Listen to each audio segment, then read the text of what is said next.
मेरा आवाज क्लियर मेरा मेरा आवाज क्लियर है ना? Okay, thank you. प्रभु यीशु मसीह के अति पवित्र नाम में सभी विश्वासी भाई बहनों को मेरा जय मसीह की। काफी खुश हूँ कि इस अवसर पे आप सब लोगों के साथ इस प्रार्थना संगति में, उपवास प्रार्थना संगति में शामिल होने का ये जो अवसर प्रभु ने मुझे दिया, इसलिए मैं परमेश्वर को धन्यवाद देता हूँ। काफी खुश है कि मेरे मित्र और भाई ब्लसन के साथ में भी कुछ समय के बाद में ऑनलाइन के माध्यम से अभी मिल पाया। परमेश्वर के दास को प्रभु बहुतायत से आशीष दे, उनके परिवार को बहुतायत से आशीष दे। मेरे तरफ से और मेरे परिवार के तरफ से परमेश्वर के दास को और परिवार को हमारा प्रेम बताना चाहता हूँ। और साथ ही साथ यहाँ पे जितने लोग जुड़े हुए हैं, सभी को प्रभु बहुतायत से आशीष दे। मेरा नाम अजित है। मैं राजस्थान के आसपुर नाम के एक जगह में रह के प्रभु के सेवकाई में एक भाग निभाने का कोशिश कर रहा हूँ। हालांकि मैं एक टीचर के रूप में काम भी कर रहा हूँ, ताकि मैं अपने आप को यहाँ पे सपोर्ट कर पाए, क्योंकि मैं किसी भी संस्था के साथ अभी तक तो जुड़े हुए नहीं है। तो इसलिए मैं एक टीचर के रूप में काम कर रहा हूँ, ताकि इस जगह में मैं रह भी पाऊँ, क्योंकि काफी समय अगर कोई भी एक काम नहीं होता तो लोग मकान भी नहीं देता, ऐसा सिचुएशन भी होता है। तो इस वजह से मैं एक टीचर के रूप में काम करता हूँ और यहाँ पे रह के एक गवाह बनने का कोशिश कर रहा हूँ, प्रभु के लिए गवाह बनने का कोशिश कर रहा हूँ। बहुत बड़े बड़े काम मैंने किया है ऐसा, या फिर हजारों चर्च को स्थापित किया, या सैकड़ों लोगों को बपतिस्मा दिया, ऐसा कुछ बोलने के लिए खास मेरे पास कुछ है नहीं। बस सिर्फ इतना कि बहुत से लोग जो प्रभु यीशु मसीह को के बारे में सुना नहीं और समझा नहीं, उन लोगों को बोलने का प्रयास करता हूँ, उन लोगों के पास जाके जाके मतलब जब मिलते हैं, और मतलब एक पर्सनल तौर पर। और मेरे से जो प्रभु के राज्य का बढ़ोतरी के लिए हो सकता है, वो करने का प्रयास करना।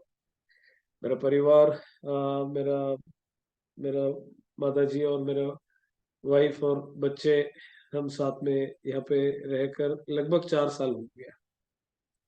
तो मेरे बारे में एक छोटा सा इंट्रोडक्शन ये है।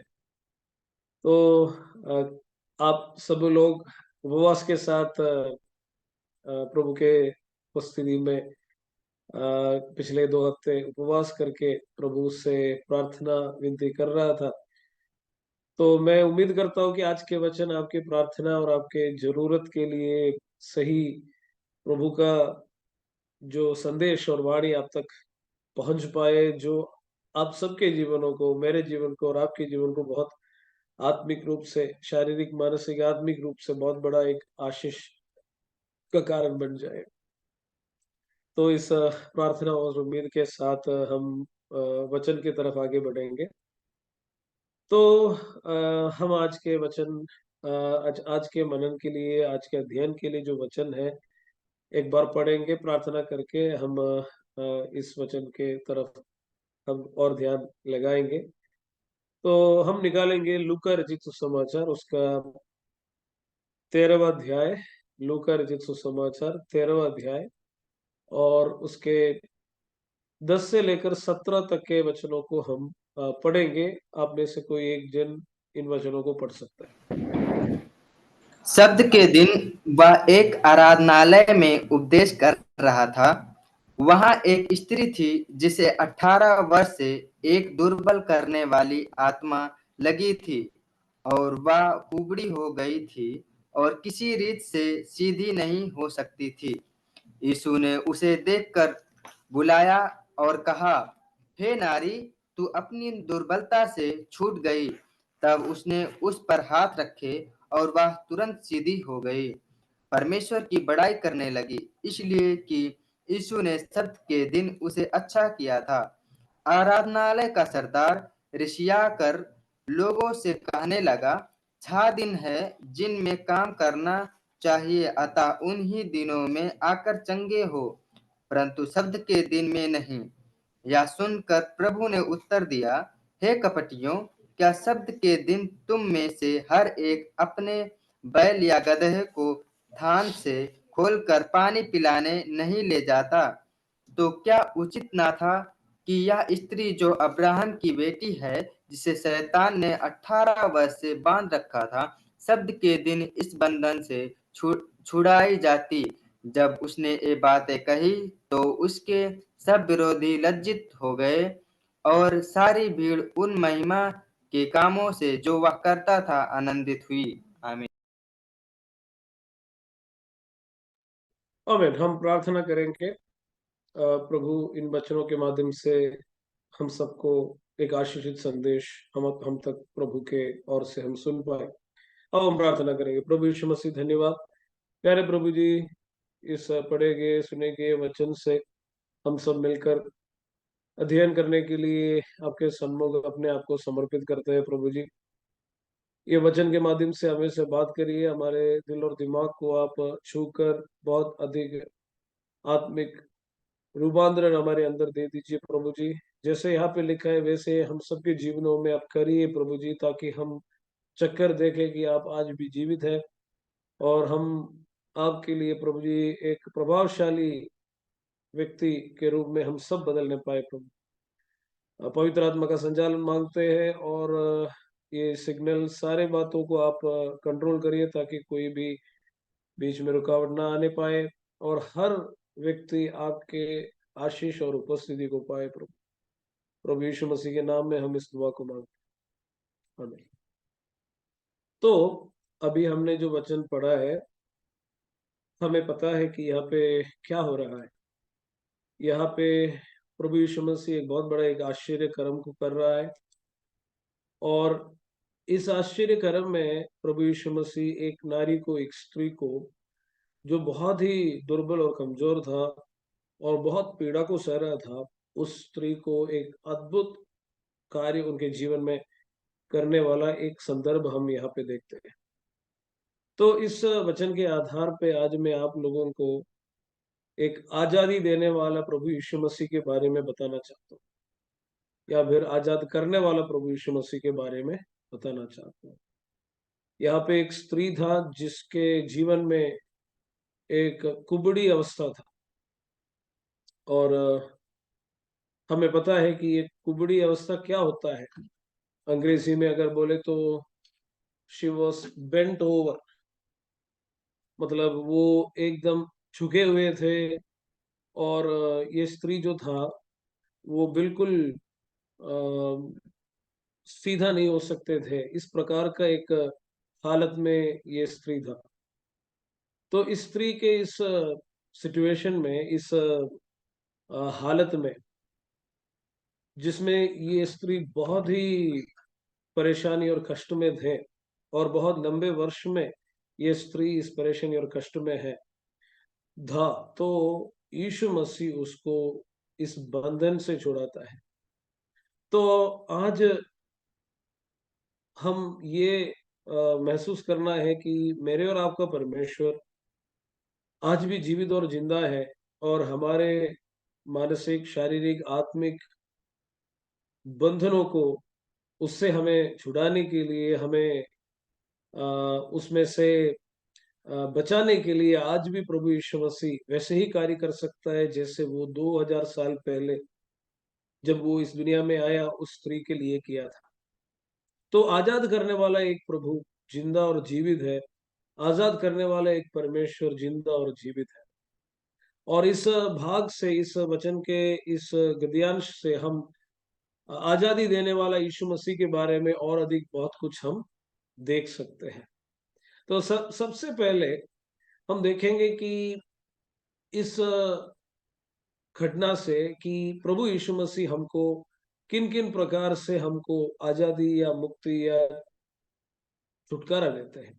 पहले बात है कि आत्मिक बंधन से मेरे और आपका प्रभु हमें छुटकारा देता। आत्मिक बंधन से देखिए, उसका 11वां आयत में स्त्री के बारे में लिखा है। वह एक स्त्री थी जिसे 18 वर्ष से एक दुर्बल करने वाला दुष्टात्मा लगी थी और वह कुबड़ी हो गई थी और किसी रीति से सीधा नहीं हो सकती थी।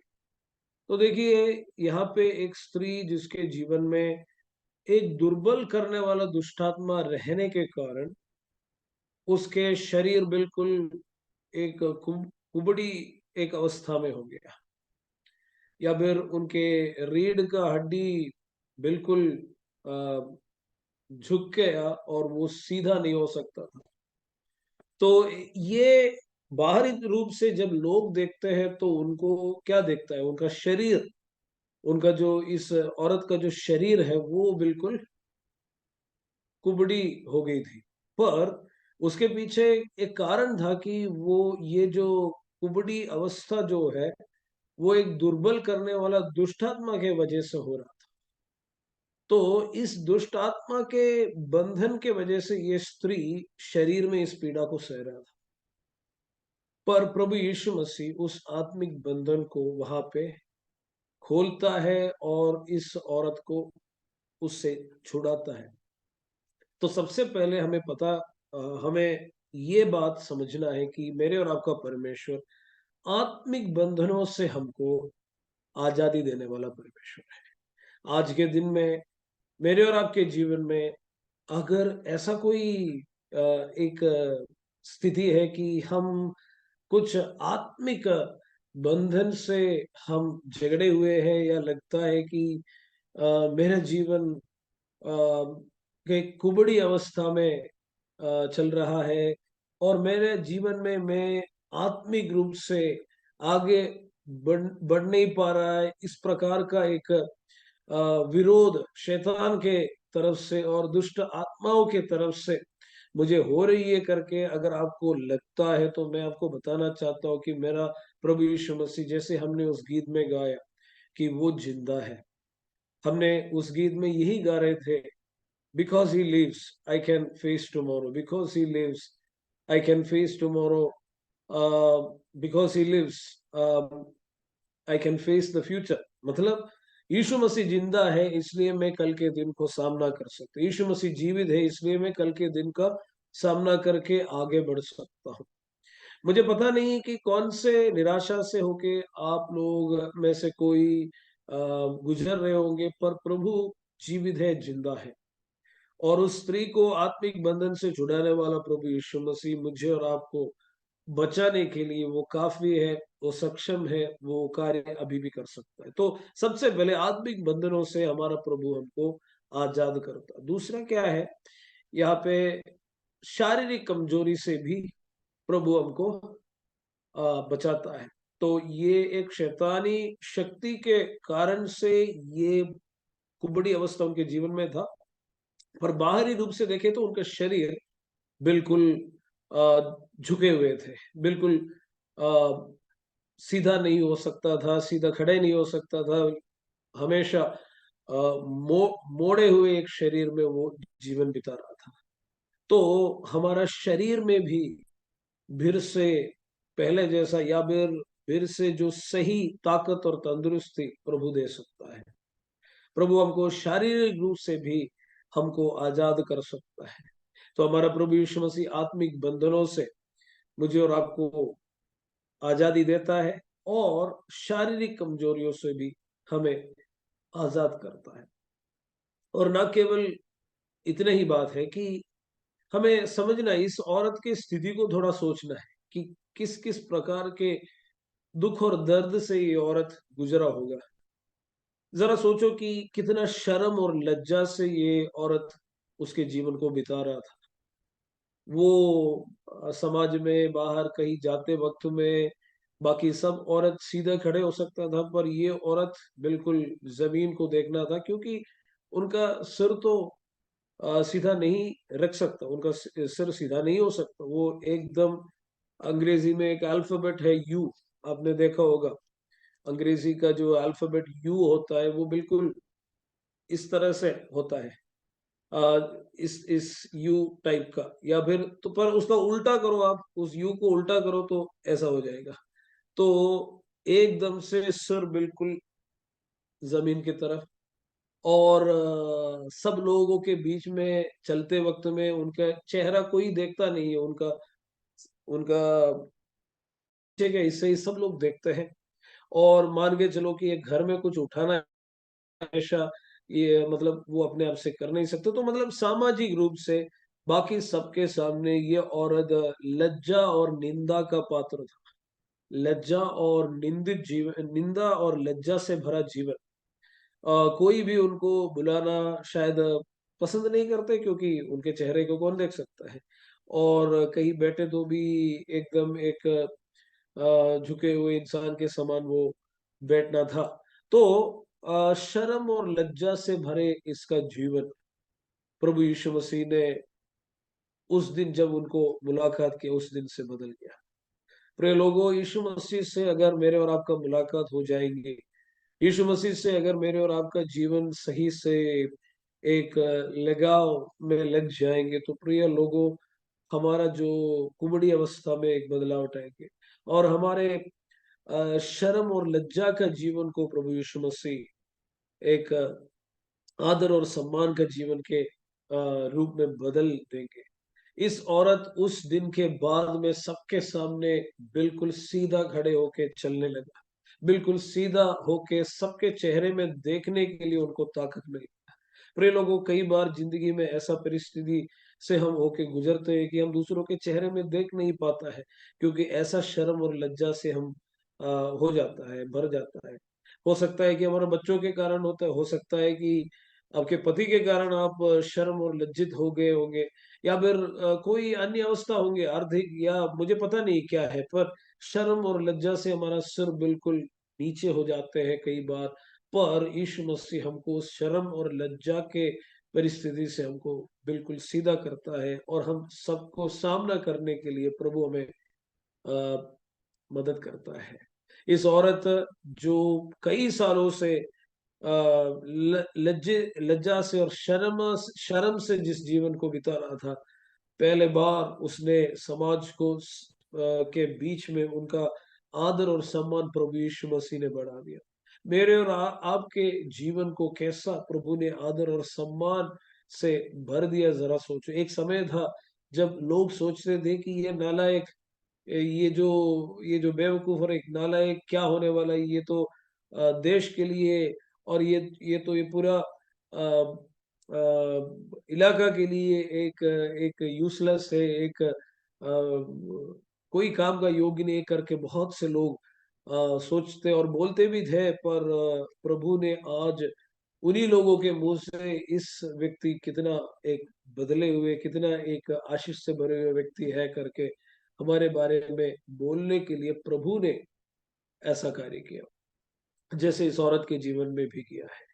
एक समय में ये औरत सबका सब शर्म से देखते थे इस औरत के प्रति, पर अभी इस औरत को सब सम्मान करने लगा, क्योंकि यीशु मसीह ने उसको सीधा किया।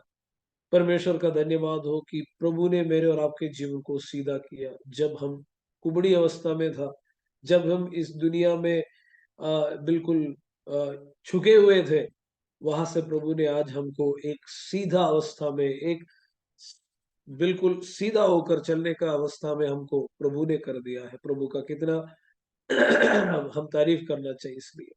तो प्रभु यीशु मसीह हमको आत्मिक बंधनों से, शारीरिक कमजोरियों से, शर्म और लज्जा के जीवन से हमको छुड़ाता है, हमको आजाद करता है।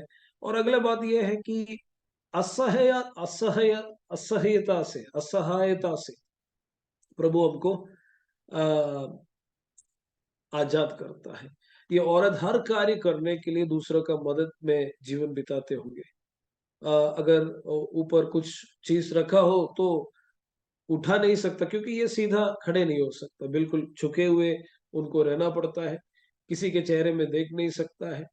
और हर काम जो करते थे, उन सब कामों में ये औरत दूसरों का मदद से अपने जीवन को बिता रहे थे। पर प्रभु यीशु मसीह ने उसके इस बहुत दर्दनाक परिस्थिति को प्रभु यीशु मसीह बदलता है। वो ऐसा एक स्थिति में पहुंच जाता है कि वो दूसरों के मदद का जीवन बंद हो जाता है। आज मैं और आप शायद दूसरों के प्रार्थना के वजह से जीवन बिता रहे होंगे। मैं और आप शायद दूसरों के उपवास के कारण जीवन बिता रहे होंगे। पर एक एक ऐसा एक समय आना चाहिए कि हम दूसरों के लिए प्रार्थना करके उनको मेंटेन करने का एक परिस्थिति में आना है। और इसी प्रकार से एक एक बहुत ही असहायता से भरा एक परिस्थिति, एक हेल्पलेस सिचुएशन से इस औरत के जीवन को प्रभु आजादी देता है। और निरंतर पीड़ा से भरा एक जीवन था इस औरत का। यहाँ पे वचन में ऐसा लिखा है 11वें आयत में कि 18 वर्ष ये स्त्री इस दुर्बलता के साथ जीवन बिताया। तो 18 साल इस कुबड़ी अवस्था में वो हर दिन इस परेशानी से होके जा रहे थे। तो बहुत लंबे साल ये औरत इस परेशानी को झेल कर थक गए थे। शायद पूछे भी होंगे कि ईश्वर आपने क्यों मुझको ऐसा बनाया, ईश्वर आपने क्यों मुझको ऐसा सृजा कि मैं इस दुर्बलता के साथ कब तक जीते रहे। पर प्रिय लोगों, प्रभु यीशु मसीह से जब हमारा मुलाकात होते हैं, चाहे कितने भी लंबे साल का पीड़ा हो, कितने भी लंबे समय का निर्बलता, कमजोरी और दुर्बलता हो, प्रभु उस चीज को बदलता है। कई बार इस दुनिया के लोग बोलते हैं समय खत्म हो गया, समय पहले आते तो मैं कुछ कर सकते थे। डॉक्टर लोग ऐसा बोलते हैं थोड़ा पहले आना था, 10 दिन पहले आते तो मैं ठीक करता, पर अब तो मैं कुछ कर नहीं सकता। पर यहाँ पे प्रभु यीशु मसीह 18 साल होने के बावजूद भी इस स्त्री को एक ऐसा शरीर देता है कि वो पहले जैसा ठीक हो जाता है। तो निरंतर पीड़ा से भरे हुए एक परिस्थिति को भी परमेश्वर उसमें से भी हमें आजाद करता है। हो सकता है कि कल तक आपने भयंकर पीड़ा से होके जा रहे थे, पर आज के दिन में प्रभु उस लंबे समय का जो पीड़ा को आज के दिन में प्रभु उसको खत्म कर सकता है, और वो परेशानी फिर से हमको अ, नहीं होना जैसा प्रभु कर सकता है। तो यहाँ पे इस औरत के लंबे निरंतर पीड़ा, लंबे समय का ये जो दर्द को भी परमेश्वर हटा देता है, और इनके जो निर्बल अवस्था को प्रभु बदल देता है। वो कितना कमजोरी से भरे हुए थे, वो अपने चेहरे को सीधा नहीं कर सकते थे, और एक आशाहीन परिस्थिति थी इस औरत के जीवन। इस औरत के जीवन बिल्कुल कोई आशा या कोई उम्मीद इनको नहीं था कि आगे से कुछ बदलने वाला है। क्योंकि ये बहुत समय से इस परिस्थिति से होके जा रहे थे। हो सकता था कि इस दुनिया के कई सारे डॉक्टरों के पास में भी, उस समय का जो वैद्य के पास में भी ये गए होंगे, पर कोई असर नहीं पड़ा। पर प्रभु इन सारे चीजों से इस औरत को आजाद करता है। आज के वक्त में मेरे और आपके जीवन हो सकता है कि लंबे समय से एक मोड़ा हुआ स्थिति में है। हो सकता है ये आत्मिक बात के लिए हो सकता है कि हमारा आत्मिक जीवन में एक सीधापन नहीं आ रहे होंगे, एक एक मुड़े हुए अवस्था में हम जीवन बिता रहे होंगे, एक दुर्बलता के साथ में और आप जीवन बिता रहे होंगे, आत्मिक रूप से हम कमजोरी में जीवन बिता रहे होंगे, हम लज्जा और शर्म से हम जीवन बिता रहे होंगे। इन सारे बातों को परमेश्वर अपने महान हाथ के द्वारा अलग कर सकता है। यहाँ पे प्रभु यीशु मसीह इस औरत को देखते हुए प्रभु यीशु मसीह ने कुछ बोलता है। 12वें आयत में प्रभु यीशु मसीह ऐसा कहता है, यीशु ने उसे देखकर बुलाया और कहा, हे नारी, तू अपनी दुर्बलता से छूट गई। और ऐसा बोलने के बाद यीशु मसीह ने क्या किया, तब उसने उस पर हाथ रखे और वह तुरंत सीधा हो गई और परमेश्वर की बड़ाई करने लगी। देखिए, यीशु मसीह ने उनको देखा और यीशु मसीह ने उनको बुलाया और यीशु मसीह ने उनके बारे में कुछ कहा, और यीशु मसीह ने उनके ऊपर हाथ रखा, और इतना सब होने के समय पे उस औरत के जीवन में जो परिस्थिति थे, जो शारीरिक और आत्मिक जो बंधन थे, वो खुल गया और वो एकदम से सीधा सीधा हो गया। देखिए, यीशु ने उनको देखा, तो यीशु मसीह ने क्या देखा? यीशु मसीह ने उनके शरीर के अंदर उसको दुर्बल करने वाला दुष्ट आत्मा के कार्य को देखा। इस दुनिया के कोई व्यक्ति इतना गहराई में देख नहीं सकता जितना यीशु मसीह देखता है। जब लोग देखते हैं तो वो शायद आसमां को देखते हैं, पर यीशु मसीह के नजरे जब देखते हैं तो वो गहराई में जाकर देखते हैं कि इस आसमां के पीछे भी कुछ हो सकता है जो इस व्यक्ति को इतना बेचैन करता है, इस व्यक्ति को बिल्कुल दुर्बल कमजोरी में डालता है। तो जब यीशु मसीह के नजरों के सामने से कोई भी बात छिपा हुआ नहीं है, यीशु मसीह के आंखों के सामने कोई चीज छुपा नहीं हुआ है। दुनिया के लोग देखते वक्त में शरीर में जो एक कमजोरी दिखता है, पर यीशु मसीह उस शारीरिक कमजोरी के अंदर अंदर जाकर देखता है कि ये शारीरिक कमजोरी के पीछे कार्य करने वाला एक दुष्ट आत्मा है। उस दुष्ट आत्मा को प्रभु यीशु मसीह वहां से खत्म कर देता है।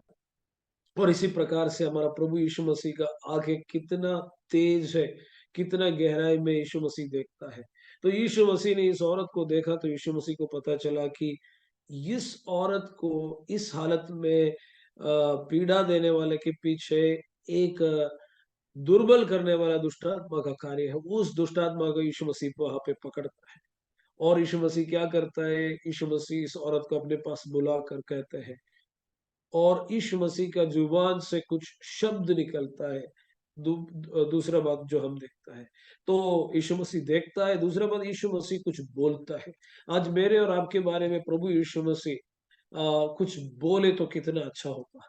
हम प्रभु से कहेंगे, इस उपवास प्रार्थना के बीच में हम प्रभु से कहेंगे, प्रभु आप मेरे बारे में आपके मुंह से कुछ शब्द आप भेज दीजिए प्रभु जी। आपके जुबान से एक शब्द मेरे लिए आप भेज दीजिए। आपके जुबान से एक आशीष का वचन मेरे लिए आप बताइए प्रभु जी। वो आशीष का वचन मुझ तक पहुंच जाएगा, और अब वो आशीष का वचन मेरे अंदर कार्य करे। वो आशीष का वचन मेरे और आपके जीवन को बहुत अधिक असरदार रूप में बदल देगा। यीशु मसीह मेरे बारे में आपके मुंह से एक मधुर वाणी आप बताइए, क्योंकि प्रभु यीशु मसीह जब बोलता है उसमें ताकत है। यीशु मसीह के शब्दों में ताकत है, क्योंकि वो अधिकार का शब्द है, कोई इंसान का मुंह से निकलने वाला शब्द नहीं है। मैं और आप अगर किसी से बोलता है तो हमारा शब्द हमारे कमरे से थोड़ा दूर जाता है, पर यीशु मसीह का मुंह से अगर कोई शब्द निकलता है, वो शब्द एक असरदार कार्य करता है।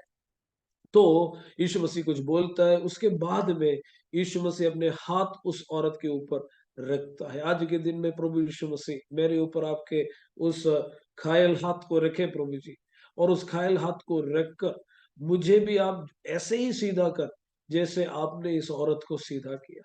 मुझे भी इसी प्रकार से आप एकदम से स्ट्रेट करिए, ताकि मैं भी प्रभु जी आपका एक महिमा का एक कारण बन जाए प्रभु। ऐसा करके हम प्रभु यीशु मसीह के महान कार्य को यहाँ पे देख सकते हैं। तो अभी तक जो बातों को हम देख रहा था, ये सब मेरे और आपके जीवन में प्रभु करने वाला, या फिर प्रभु आजादी देने वाला बातें है। वो क्या क्या है? जैसे मैं कह रहा था, आत्मिक बंधन से प्रभु हमको आजादी देता है, शारीरिक कमजोरियों से प्रभु हमको आजादी देता है, शर्म और लज्जा से प्रभु हमको आजादी देता है, असहायता से प्रभु हमको आजादी देता है, निरंतर पीड़ा से प्रभु हमको आजादी देता है, निर्बलता से प्रभु हमको आजादी देता है, आशाहीनता से प्रभु हमको आजादी देता है। तो 7 बातों को अभी तक हमने देख लिया, पर आगे जो बातों को मैं कहने जा रहा हूँ उसको प्रभु हमारे जीवन में कर सकता है, पर इन चीजों के लिए हमारा एक सहयोग भी चाहिए। आगे जो बातों को जो कहने जा रहे हैं, इन चीजों के लिए हमारा सहयोग भी चाहिए, क्योंकि ये प्रभु कर सकता है और इन चीजों में भी हमें आजाद कर सकता है, पर आगे बोलने वाले चीजों में हमें भी मन भिराना की जरूरत है, तब जाकर ये चीजें हमारे जीवन में हो सकते। वो क्या क्या है? वो कुछ आत्मिक बातें हैं जिसके ऊपर भी हम थोड़ा ध्यान से देखेंगे। तो अगले जो बात है, 8वें बात जो है, जो प्रभु हमको आजादी देता है, वो है एक कट्टरवादीपन से प्रभु हमको आजाद करता है। देखिए उसका 14वां आयत में ऐसा लिखा हुआ है कि इसलिए कि यीशु ने सबत के दिन में उसे अच्छा किया था, आराधनालय का सरदार रिसिया कर लोगों से कहने लगा, 6 दिन है जिसमें जिनमें काम करना चाहिए, अतः उन्हीं दिनों में आकर चंगे हो, परंतु सबत के दिन में नहीं। तो यहाँ पे वहां उस आराधनालय में रहने वाला एक सरदार था। अंग्रेजी में उसके बारे में ऐसा लिखा है कि the ruler of the synagogue, मतलब उस आराधनालय का एक सरदार, वहां उस आराधनालय को के अधिकारी एक व्यक्ति था। तो वो क्या करता है, वो आके लोगों को डांटता है और एक प्रकार से यीशु मसीह को भी बताता है कि तुम लोगों ने जो किया है ये गलत है। और क्यों गलत है? क्योंकि वो दिन जिसमें प्रभु यीशु मसीह ने इस कार्य को किया, जैसे 10वां आयत में लिखा है, वो सबत के दिन थे। आपको पता होगा इस्राएली लोगों के लिए सबत का दिन या 7वां दिन, जिसमें परमेश्वर ने सृष्टि को पूरा करने के बाद में परमेश्वर ने जो आराम किया था, उस दिन उनके लिए बहुत पवित्र थे। और इजरायली लोगों के लिए मूसा के द्वारा जब नियम कानून सब दिया, तो सबत के दिन को ये लोग मानने के लिए प्रभु का एक परमेश्वर का एक नियम था कि सभी लोग सबत के दिन को मानना था। तो यहाँ पे यीशु मसीह ने जो आश्चर्य कर्म किया वो सबत के दिन थे। पर यहूदियों के मुताबिक सबत के दिन में कोई काम करना नहीं चाहिए। तो वहां पे सरदार, उस आराधनालय का सरदार बिल्कुल गुस्से में आ गया। वो डांटने लगा कि ये शायद काम अच्छा है, पर जिस समय पे आप लोगों ने इसको किया है, ये बहुत गलत समय पे किया है। आज के दिन में, सबत के दिन में ऐसा कामों को करना नहीं चाहिए। तो इस चीज से हमें ये बात पता चलता है कि एक कट्टरवादीपन से मैं और आप आत्मिक जीवन को नहीं बिताना चाहिए। कट्टरवादीपन, या फिर हम ऐसा भी कह सकते हैं, एक फरीसियों का मन भावना से मैं और आप जीवन नहीं बिताना चाहिए। यीशु मसीह जब इस दुनिया में थे, यीशु मसीह को सबसे ज्यादा कॉन्फ्लिक्ट, सबसे ज्यादा तकलीफ किन लोगों से था? फरीसियों से था। और फरीसी लोग ऐसा कोई दारू पीने वाला या कोई व्यभिचार करने वाला दुष्ट लोग नहीं थे, पर फरीसी लोग बिल्कुल भक्तिमान लोग थे, बहुत प्रार्थना करने वाले थे, बहुत आराधना करने वाले थे, बहुत दशवांश देने वाले थे। और आज के शब्द में कहे तो फरीसी एक नियम कानून का और परमेश्वर का वचन में जो बोले गए सारे बातों को कट्टरवादी मन से पूरा करने के लिए समर्पित व्यक्ति थे, समर्पित लोग थे। मतलब वो लोग इतने अ, इतने एक समर्पित व्यक्ति लोग थे कि वो लोग बुराई करते नहीं थे। वो लोग एकदम से बहुत निष्ठा से सब कामों को करने वाले थे। पर उनके अंदर प्रॉब्लम, उनके अंदर का समस्या क्या था कि उनके दिल में ये नियम कानून सब करके ये लोग उसी में विलीन हो गया था। पर सच में वो लोग जैसे यीशु मसीह चाहते थे वैसे सच्चाई को देख नहीं पाए। कट्टरवादी मन से वो निष्कलंक लोगों को भी वो लोग दोषी ठहराने शुरू करते थे। जैसे यहाँ पे एक यहूदियों का सरदार था, वो इस चीज में आनंदित नहीं हुआ कि इस औरत के जीवन में परमेश्वर ने क्या किया, पर वो इस चीज से दुखी हो जाता है कि अरे यार, ये यीशु मसीह ने और ये लोगों ने मेरा नियम को तोड़ दिया। पर याद रखना है कि सबत के दिन परमेश्वर ने उन यहूदियों को मानने के लिए दिया था, पर सबत से बढ़कर एक व्यक्ति उनके बीच में खड़ा था। या फिर प्रभु यीशु मसीह जो परमेश्वर का पुत्र था, वो वहां पे खड़ा था, जो सबत को बनाने वाला था। तो उसके ऊपर भी ये जो सरदार जो है वो नाराज होता है। तो मेरे और आपके जीवन में फरीसियों का वो कट्टरवादी मन नहीं होना चाहिए। और दूसरा बात यह है कि इससे साथ साथ अ, करुणाहीन एक दिल हमारे अंदर कार्य करना नहीं चाहिए। कट्टरवादी मन के साथ साथ हमारे अंदर क्या आता है पता है? करुणाहीनता, एक करुणा रहित हृदय हमारे अंदर आ जाते हैं। देखिए 14वां आयत में हमने देखा कि कैसे ये सरदार के दिल में गुस्सा और नफरत भर जाता है, जबकि वो प्रभु को धन्यवाद देना चाहिए, परमेश्वर को धन्यवाद देना देना चाहिए कि इस औरत को कितना बड़ा आजादी मिला। जबकि वो क्या करता है, वो यीशु मसीह को दोषी ठहराता है। और ना केवल यीशु मसीह को दोषी ठहराता, वो वहां के सब लोगों को भी दोषी ठहराता है कि तुम लोगों ने परमेश्वर का नियम को तोड़ा है और तुम लोग सजा के योग्य है, इसलिए आइंदा ऐसा मत करो। पर यीशु मसीह इस सरदार को कैसे समझाता है? 15वां आयत में देखिए, यह सुनकर प्रभु ने उत्तर देकर कहा। और प्रभु ने क्या बताया? प्रभु ने सबसे पहले यह बताया कि हे कपटियों, क्या सबत के दिन तुम में से हर एक अपने बैल या गधे को धान से खोलकर पानी पिलाने नहीं जाता? और क्या उचित ना था कि यह स्त्री जो अब्राहम की बेटी है, जिसे शैतान ने 18 वर्ष से बांध रखा था, सबत के दिन इस बंधन से छुड़ाई जाती? तो यीशु मसीह देखो इस स्त्री के बारे में यहाँ पे बताता है कि ये स्त्री जो है ये अब्राहम की बेटी है। ये अब्राहम के वंश में पैदा हुआ एक एक प्रजा है, एक बेटी है।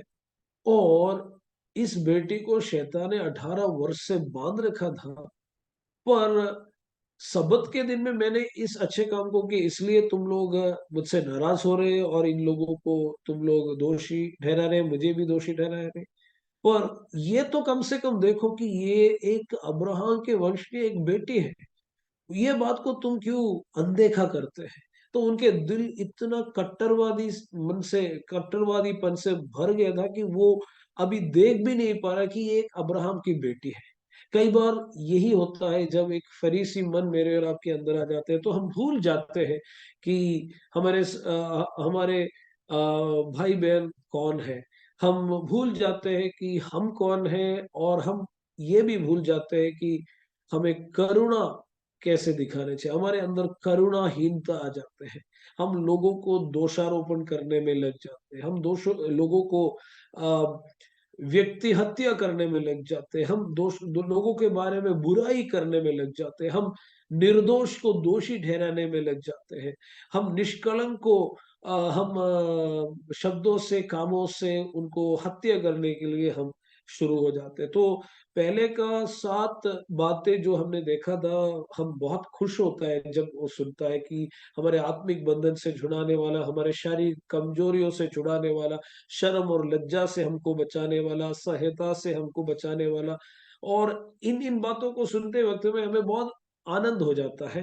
पर जब हम ये सुनते हैं कि हमें कट्टरवादी मन से भी आजादी चाहिए, तो हमें प्रभु के सम्मुख जाके पश्चाताप करना है, बोलना है कि हाँ प्रभु, मेरे अंदर भी वो कट्टरवादी मन है जो सरदार के अंदर था, कि कई बार मैं भी बहुत कट्टरवादीपन के साथ कार्य किया है, मेरे अंदर करुणा का कमी है, करुणाहीनता हमारे मेरे और आपके अंदर है, कि हम जल्द से जल्द लोगों को दोषारोपित करते हैं, लोगों को करुणा रहित रूप से बर्ताव करते हैं। और अगला बात जो प्रभु हमको छुड़ा सकता है, जो क्योंकि 8 से लेकर मैंने आपको बताया कि आगे के बातों के ऊपर मुझे और आपको प्रभु से सहयोग करना है। हमें मानना है सर्वप्रथम कि मेरे और आपके अंदर एक कट्टरवादी फरीसी मन है और करुणाहीनता मेरे और आपके अंदर है। तब जाकर प्रभु हमारे अंदर बदलता है। दुष्ट शैतान को, शैतानी ताकत को, दुर्बल करने वाला दुष्टात्मा को भगाने के लिए, हटाने के लिए प्रभु यीशु मसीह वो अपने सामर्थ्य से ही वो कर सकते हैं। पर मेरे और आपके अंदर से कट्टरवादी मन, फरीसी मन और करुणाहीनता को अलग करना है, तो मैं और आप प्रभु के साथ एक सहयोग करना है, क्योंकि वो हमारे अंदर के आत्मिक स्वभाव का कमी है। तो इन चीजों से अगर हमें आजादी चाहिए, तो हमें प्रभु के पवित्र आत्मा के साथ में हमें बहुत सहयोग करना पड़ेगा, तब जाकर एक प्रभावशाली बदलावट हो। तो अगला क्या है कि आत्म धार्मिकता से भी प्रभु हमको बचाता है। आत्म धार्मिकता मतलब सेल्फ राइचियसनेस। ये सरदार अपने आप में बहुत धर्मी समझता है। ये सरदार सोचता है कि वो तो सबत को मान रहा है, पर ये सब लोग ने सबत को तोड़ दिया है। ये सरदार क्या सोच रहा है, वो अपने आप में कह रहा है कि मैं तो सबत को मान लिया है, मैंने तो कुछ काम नहीं किया और ईश्वर मुझसे खुश है, परमेश्वर मुझसे खुश है। वो ये सोच के बैठा है। कई बार ये काम हम भी करते हैं। मैं तो प्रार्थना करता हूँ, सब लोग ऐसा घूम रहे हैं। मैं तो उपवास कर रहा हूँ, सब लोग ऐसा मजाक कर रहे हैं। मैं तो टीवी नहीं देखता, देखो सब लोग टीवी देख रहे हैं। मैं तो मोबाइल नहीं देखता, सब लोग कितना पापी है और मैं कितना पवित्र है। पर मैं आपसे कहना चाहता हूँ कि ये सेल्फ राइचियसनेस है, ये आत्म धार्मिकता है या स्वयं का धार्मिकता है। परमेश्वर स्वयं का अहंकार धर्मी व्यक्तियों को परमेश्वर पसंद नहीं करता। हम कितने भी अच्छे पवित्र जीवन बिताए, उसमें हम घमंडी नहीं होना चाहिए। उस अच्छे काम में हम उसका जो क्रेडिट जब हम ले लेते हैं, तो हम एक सेल्फ राइचियस पर्सन बन जाता है, एक स्वयं का धर्मी व्यक्ति बन जाता है। और स्वयं का धर्मी व्यक्ति लोग फरीसी बनने में ज्यादा दूर नहीं रहता, जल्दी से वो एक फरीसी बन सकता है। तो यहाँ पे आत्मधार्मिक एक सरदार वो सोचता है कि उसने शब्द का पालन किया है, उसने कोई गलत काम नहीं किया। पर यीशु मसीह बताते हैं, तुमने तो इस औरत के को सही से समझा, ये अब्राहम का बेटी है करके तुम्हें पता नहीं, और तुम्हें तो ये भी पता नहीं है कि सबत का प्रभु ने कितना महान कार्य किया, ये तो तुम्हें पता नहीं। तुम्हें ये भी पता नहीं है कि ये जो पीड़ा से गुजरने वाला है, इस व्यक्ति के लिए एक भले काम करना, वो परमेश्वर के नजरों में एक बहुत अच्छा काम है करके, ये तो तुम्हें पता नहीं। तुम्हें केवल ये दिखता है कि तुमने सबत का पालन किया है। पर सच में उनका जो आत्म धार्मिकता जो था, इस सरदार को परमेश्वर के सन्मुख किसी भी प्रकार से कोई भी एक आशीष का कारण नहीं था, बल्कि वो परमेश्वर को दोषारोपण किया और परमेश्वर का कार्य को भी देख नहीं पाया। तो कट्टरवादी मन से, करुणाहीनता से और आत्म धार्मिकता से प्रभु हमको बचा सकता है। अगर मैं और आप सहयोग करेंगे, तो हमारे अंदर के वो फरीसी दिल को प्रभु अलग कर सकता है। पर उसके लिए हमें प्रभु के साथ निरंतर वचन के एक कार्य से और पवित्र आत्मा के कार्य से एक शुद्धिकरण होना चाहिए। पर हम समर्पित तो कर सकते, हाँ प्रभु मुझे एक करुणाहीन, कट्टरवादी और आत्म धार्मिकता से भरे जीवन से आप मुझे बचाइए करके हम प्रभु के सन्मुख अपने आप को समर्पित कर सकता है। तो प्रभु वो आश्चर्य कर्म भी मेरे और आपके जीवन में कर सकते हैं कि करुणाहीन जगह में करुणा से प्रभु हमारे दिलों को भर सकता है। आत्म धार्मिकता जहां पर है, वहां पे यीशु मसीह के द्वारा मिलने वाला सही धार्मिकता से प्रभु हमें भर सकता है। अगला बात क्या है, वो ये है कि कपटता से प्रभु हमको बचा सकता है। यीशु मसीह ने 15वें आयत में इन लोगों के बारे में, सबसे पहले ये सरदार के बारे में, और इस सरदार के जैसा वहां पे अगर कोई था, तो उन लोगों के बारे में यीशु मसीह ने क्या बोलकर शुरू किया। 15वें आयत में ऐसा बता रहा है, यह सुनकर प्रभु ने उत्तर देकर कहा, हे कपटियों। सबसे पहले यीशु मसीह ने इनको क्या बुलाया कि कपटी लोग, तुम लोग कपटी लोग हैं, या फिर हिपोक्रेट्स है, तुम लोग नाटक करने वाले लोग हैं करके बोल रहा है। एक कपटी जीवन बिताने वाले लोग हैं करके। क्यों क्यों उनको कपटी कहा? क्योंकि आगे पढ़ते वक्त में वो साफ साफ पता चलता है। क्या सबत के दिन तुम में से हर एक अपने बैल या गधे को थान से खोलकर पानी पिलाने नहीं ले जाता? देखो, ये लोग, ये जो सरदार और इनके जैसे लोग सबत के दिन में अपने बैल और गधे को पानी पिलाने के लिए भूलते नहीं। अपने बैल और गधे को धान से घोलकर पानी पिलाने ले जाते थे। पर यही लोग जब यीशु मसीह ने एक आश्चर्य कर्म किया तो बोल रहे कि तुमने सबत का तोड़ दिया। यीशु मसीह बहुत सही रूप से इन लोगों को देख लिया था कि ये लोग जो बोल ये लोग जो बोल रहे हैं कुछ काम नहीं करना, ये लोग भी काम करते थे। कब करते थे? अपने बैल के लिए करते थे, अपने गधे के लिए करते। पर बाकी समय पे जैसा बहुत बड़ा हाँ, मैं सबत में कुछ भी काम नहीं करते जैसा दिखावा करते थे। हाँ, मैं तो कुछ काम नहीं करते। हाँ, बैल और गधे के लिए पानी पिलाना चाहिए, नहीं तो वो मर जाएगा। क्योंकि बैल मेरा है, मेरा बैल मर गया तो दूसरा बैल खरीदने के लिए पैसा चाहिए, नुकसान होगा। गधे मर गया तो उन दिनों में ये बैल और गधे बहुत फायदेमंद चीजें थे लोगों के लिए। तो उन चीजों के लिए कुछ करने के लिए ये लोग बोलते थे, ये नहीं करे तो हमें नुकसान होगा। और ये जानवर भी है ना, जानवर को जीने के लिए कुछ तो करना पड़ेगा। देखिए, इनके अंदर यीशु मसीह क्या बोलते हैं? तुम लोग कपटी लोग हैं। क्योंकि बैल और गधे के लिए ये लोग काम करते थे, पर इंसान के लिए काम काम करते वक्त में वो लोग बोलते थे कि तुम लोगों ने ईश्वर का नियम को तोड़ दिया। इसलिए यीशु मसीह उनको बोलते हैं कपटी लोग। आज प्रिय परमेश्वर के बच्चों, हमारे अंदर भी कपटता कई कई रूप में दिखाई देता है। प्रिय लोगों, हमारे अंदर कपटता बहुत दिखाई देता है। कैसा है कि हम कई बार दूसरों को दोषारोपण करने वाला वही बातें मेरे और आपके अंदर पाई जाते हैं, उससे भी खराब रूप में पाई जाते हैं। हम शायद कुछ लोगों को देखकर कई प्रकार के बातों को हम बोल देते हैं, पर वही गलती मेरे और आपके अंदर उससे भी ज्यादा गुना पाई जा सकता है। यहाँ पे ये जो सरदार के जैसा लोग यीशु मसीह के ऊपर दोषारोपण करते हैं कि यीशु, तूने सबत के दिन में काम किया, तूने परमेश्वर का नियम को तोड़ा। और यीशु क्या कहते हैं? तुमने भी तो तोड़ा। तुमने बैल को पानी पिलाने के लिए तो तुम काम नहीं कर रहा था क्या? तुमने गधे को पानी पिलाने के लिए जा रहे थे तो तुम काम नहीं कर रहा था क्या? तो तुम काम कर सकते हो और तुम परमेश्वर के शब्द को नहीं तोड़ा। पर मैंने अब्राहम के बेटी को छुड़ाया और तुम कह रहे कि मैं काम किया और मैंने शब्द को तोड़ दिया। ये कहाँ से हो सकता है? तुम कपटी है। यही बात मेरे और आपके अंदर भी पा सकता है कि हम दूसरों को तो बताते हैं कि तुम ऐसा है, तुम ऐसा है, पर हम कई बार उससे भी बदतर स्थिति में हो सकता है। तो हमें एक आत्मिक दृष्टि बहुत हमारा पैना होना चाहिए। मतलब हमारे दिल का हालत को सही से जानने के लिए हम बहुत प्रार्थना करना है। इसलिए अ, हमें प्रभु से प्रार्थना करना है कि प्रभु, मेरे गलतियों को मुझे दिखाए। हम इस दुनिया के लोगों की गलतियों को हम बहुत जल्दी ये मतलब माइक्रोस्कोप लेकर हम पता कर लेता है कि इन सब का गलती क्या है। पर अपने गलती को देखने के लिए हमारे पास समय नहीं होता। पर हमें बिल्कुल बदलना है। कैसा बदलना है?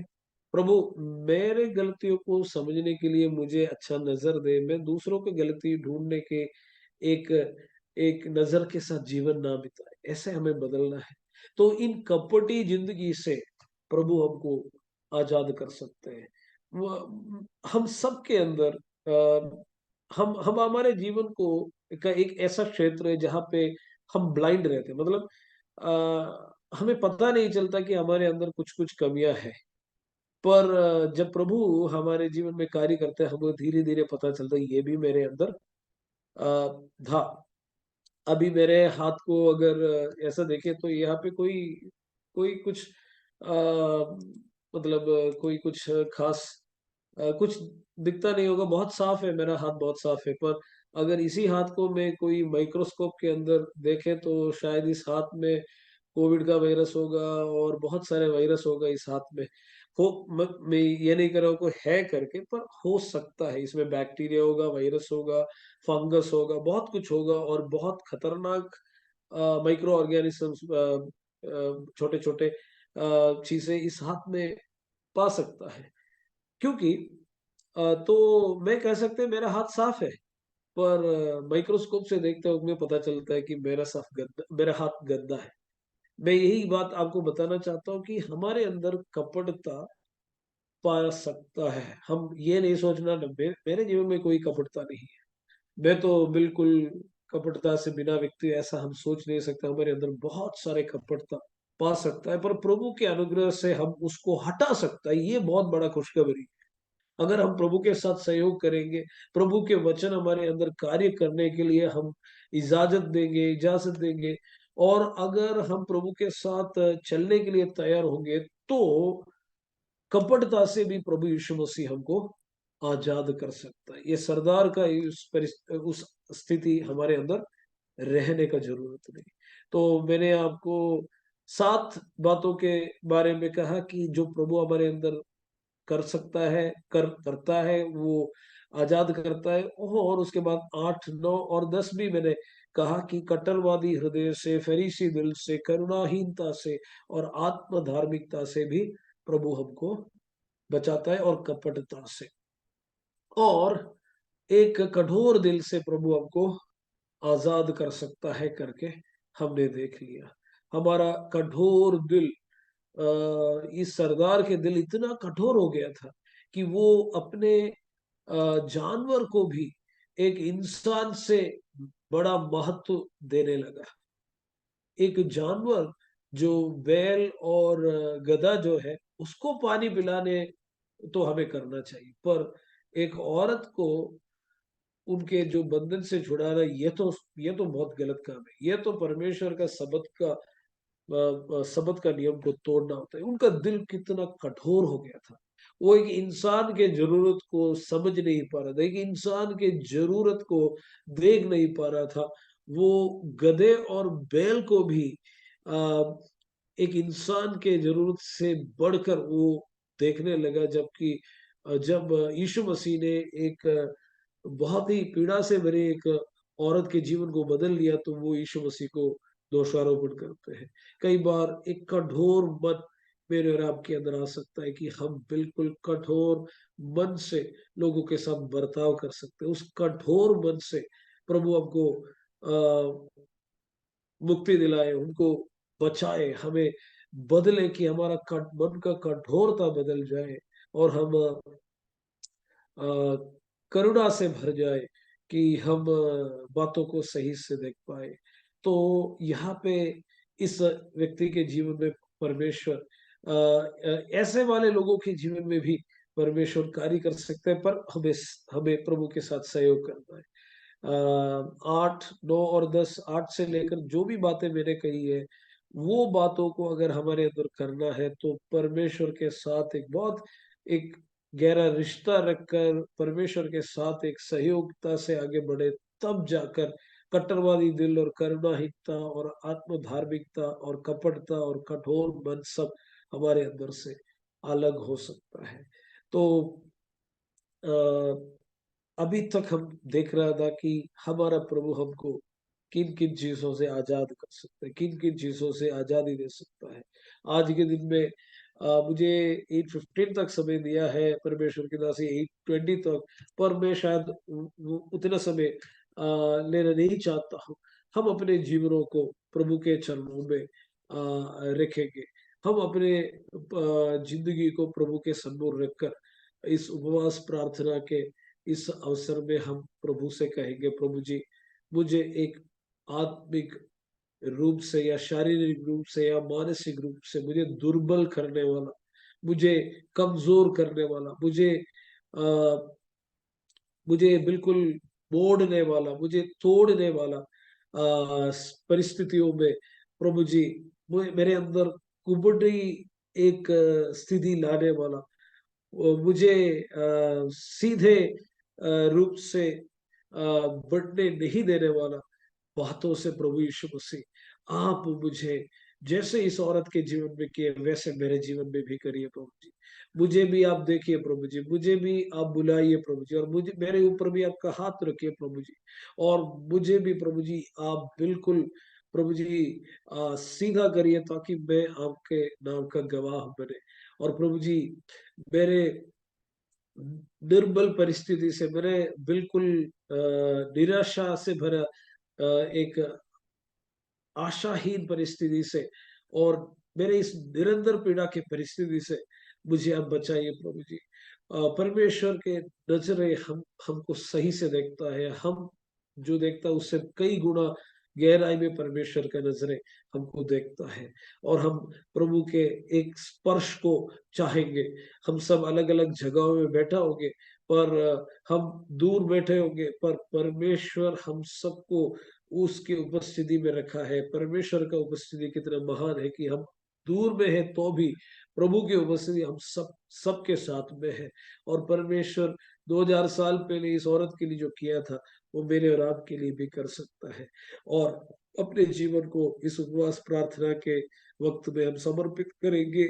और इतना ही नहीं कि हम इन चीजों को पाए, पर हम एक कट्टरवादी दिल, एक फरीसी मन हमसे अलग करे प्रभु जी। एक करुणाहीनता से हमको आप बचाए प्रभु जी। एक आत्म धार्मिकता के जीवन से कि मैं बहुत धर्मी हूँ और बाकी सब बहुत बुरा है। मैं तो दुनियादारी, मेरे में कुछ भी नहीं है, पर मेरे चारों ओर रहने वाले सब दुनियादारी में जीवन बिताते हैं, वो सब पापी और मैं बहुत पवित्र हूँ। इस गंदे सोच से प्रभु जी मुझे आप बचाइए कि मैं दूसरों को के साथ मुझे तुलना करके मैं बहुत धर्मी हूँ सोच के मैं एक गुमराह में ना बैठे प्रभु जी।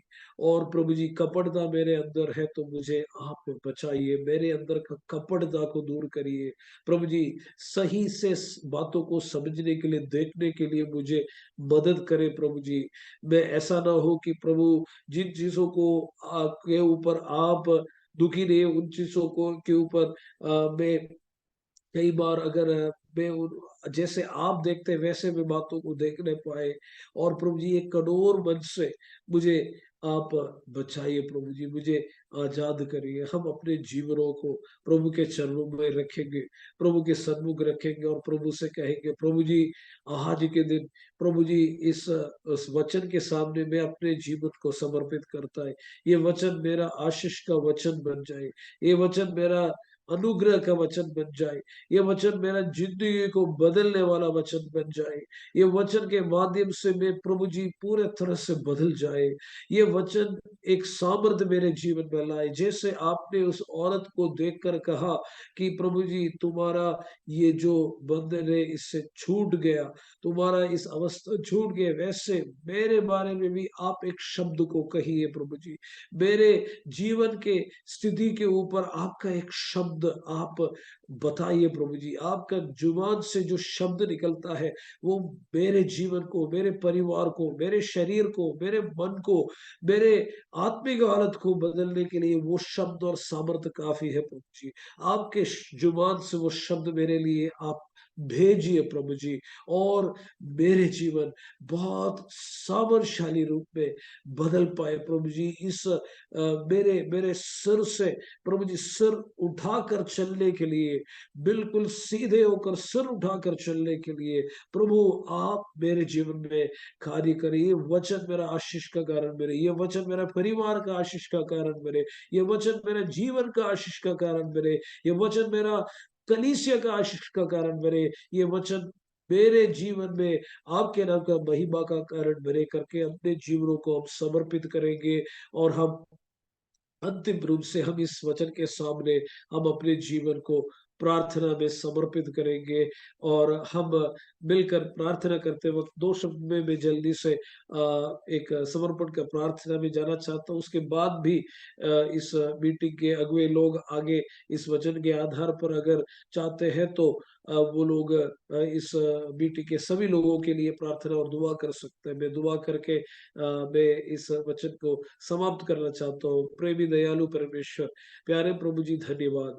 आपने हम सबको शुरू से लेकर अब तक बिना कोई प्रभु जी रुकावट, प्रभु जी वचन से सुनने के लिए, समझने के लिए आपका महान अनुग्रह रहा। धन्यवाद प्यारे प्रभु जी। इस वक्त में जहाँ कहीं ये वचन सुनने वाले लोग बैठा है, वहां सब प्रभु जी आपके हाथ हम सबसे कभी भी दूर नहीं है प्रभु जी। मैं तो इन प्यारे भाई बहनों से कहीं दूर है, हम सब अलग अलग जगहों में है, पर आपके उपस्थिति कभी भी हमसे दूर नहीं है प्रभु यीशु मसीह। सुने हुए वचन में आप कितना आजादी देने वाला परमेश्वर के हम है करके हमने देखा। प्रभु जी, हमारे आत्मिक बंधनों से हमें आप छुड़ाइए, हमारे शारीरिक कमजोरियों से आप हमें छुड़ाइए प्रभु जी। हमारे प्रभु जी दुर्बलता और प्रभु जी आशाहीनता से आप हमें बचाइए प्रभु जी। ये वचन में जो प्रभु जी आपने काम किया, इन वचनों के बीच में हमने देखा कि आपने उस औरत को देखा, हमें भी देखिए यीशु मसीह। हमें देखकर हमारे अंदर गहराई में देखकर प्रभु जी, वहां गहराई में एक बदलावट आप लाए प्रभु जी। हमारे शरीर के अंदर, हमारे प्राण आत्मा शरीर के गहराई तक पहुंचकर आपके नजरें वहां पे कुछ करने पाए प्रभु यीशु मसीह। इसी वक्त यीशु मसीह के नाम में वो हो जाए। और प्रभु जी इसी वक्त प्रभु यीशु मसीह गहराई में आपके वचन एक बहुत बड़ा कार्य इसी वक्त यीशु मसीह आपके नाम में हो जाए। आपके हाथ हमारे ऊपर रखे, आपके घायल हाथ हमारे ऊपर रखकर प्रभु जी आपके जुबान से वो शब्द हमारे ऊपर कहे कि मेरे और हम सबके जीवन में एक छूट हो जाए, कि हम आत्मिक रूप से एकदम सीधा हो जाए, हम आत्मिक रूप से बल और सामर्थ्य पाए, हम आत्मिक रूप से एकदम प्रभु जी हम आजाद होकर प्रभु आपके लिए हमारा सर उठने पाए यीशु मसीह आपके नाम में। इसी वक्त चाहे कितने सालों से प्रभु जी हमारे शरीर में कुछ बीमारियां चल रही, वो सारे बीमारियां अगर दुष्ट के बंधन के द्वारा है, वो सारे बीमारी के ऊपर यीशु मसीह आपके वचन का सामर्थ्य से वहां पे एक प्रभु जी एक बहुत बड़ा एक छूट, एक बहुत बड़ा एक छुटकारा यीशु मसीह आपके नाम में हो जाए और हम आजाद हो जाए। यीशु मसीह आपके सामर्थ्य से हम आजाद हो जाए, आपके वचन से, आपके उपस्थिति से, आपके सामर्थ्य हमारे अंदर कार्य करने पाए प्रभु जी। धन्यवाद करते, स्तुति करते, महिमा देते प्रभु जी। इस वक्त में प्रभु जी हमारे दिल के अंदर के खट्टरवादी पद को अलग करें, हमारे हृदय के अंदर के खट्टरवादी पद को दूर करें, हमारे अंदर के फरीसी मन को दूर करें, हमारे अंदर के अहम के धार्मिक सोचों को दूर करें, हमारे अंदर के कपटता को दूर करें, कि हम सोच रहे हैं कि हम बहुत पवित्र हैं, जबकि हम प्रभु जी सच में हमारे हालत को पहचान नहीं पा रहे हैं। प्यारे प्रभु जी हमारे अंदर के कठोर दिल को दूर करें और हमारे अंदर के करुणाहीन दिल को आप दूर करें प्रभु जी। और प्रभु जी हमें बदलिए, ताकि हम आपके पवित्र आत्मा के सामर्थ्य से हमारे जीवन में बहुत बड़ा कार्य हो। प्यारे यीशु मसीह, प्यारे प्रभु जी, इन वचनों में जो जो भी हम बातें सुन रहे थे, वो सब हमारे आशीष का कारण बने। इन वचनों के माध्यम से आप हमको आशीषित किया, धन्यवाद। सारे भाई बहनों को आप आशीषित करें। प्यारे प्रभु जी, आपके वचन के सामने अपने आप को हम सबको समर्पित करते हैं। हम पर आपके अनुग्रह बने रहे, आपके वचन हमारे जीवन में बहुत अधिक प्रभु जी आपका महिमा का कार्य करें। धन्यवाद। प्रार्थना सुनने के लिए धन्यवाद। यीशु मसीह के पवित्र नाम में इस दुआ को हम मिलकर मांगते हैं, आमीन। सभी को जय मसीह की बहुत धन्यवाद। इन वचनों से प्रभु आप सबको आशीष दे।